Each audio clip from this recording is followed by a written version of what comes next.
ये बहराइच से आई खौफ की वो तस्वीरें हैं जिसमें बुलडोजर एक्शन के डर से सहमे लोग खुद अपने ही हाथों से अपना आशियाना तोड़ रहे हैं। इन्हीं तस्वीरों में वो लोग भी दिखाई दे रहे हैं जो प्रशासन के नोटिस के बाद अपना आशियाना और अपना ठिकाना समेटने में जुटे हैं ताकि बुलडोजर की जद में न आ जाए। दरअसल बहराइच में राम गोपाल मिश्रा गोलीकांड के बाद बहराइच का महाराजगंज इलाका दंगों की आग में जल उठा था।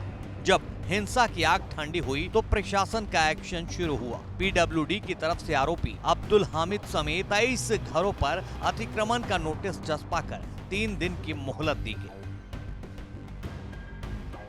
इस नोटिस की मियाद रविवार को पूरी हो गई थी तो सुबह से ही लोग खौफ में जी रहे थे कि न जाने कब योगी बाबा का बुलडोजर उनके आशियाने को ढहाने पहुंच जाए, क्योंकि प्रशासन ने चेतावनी दी थी कि 3 दिन बाद बुलडोजर चलेगा।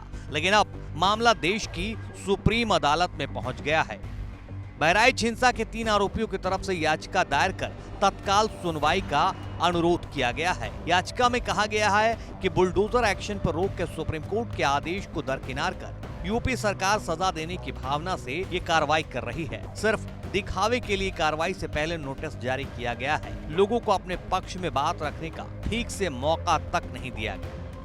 हिंसा के आरोपी अब्दुल हमीद की बेटी और दूसरे आरोपियों की तरफ से दाखिल याचिका में कहा गया है कि ये सभी मकान 10 से 70 साल तक पुराने हैं। सुप्रीम कोर्ट ने देश भर में बुलडोजर एक्शन पर अंतरिम रोक लगाते हुए कहा था कि सड़क को बाधित कर हुए अवैध निर्माण को कोई रियायत नहीं मिलेगी, लेकिन ये मकान गांव की सड़क के बीच के हिस्से से 60 फीट दूर है।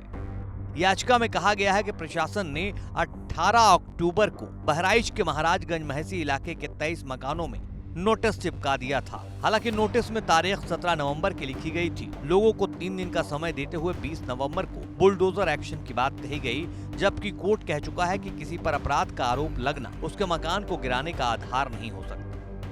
याचिकाकर्ताओं के वकील ने एबीपी को बताया कि मामले में आपात स्थिति को देखते हुए रविवार को ही सुनवाई का प्रयास कर रहे हैं। अगर सुनवाई नहीं हो पाती है तो सोमवार सुबह कोर्ट का काम शुरू होते ही इस मामले को रखेंगे और रोक की मांग करेंगे।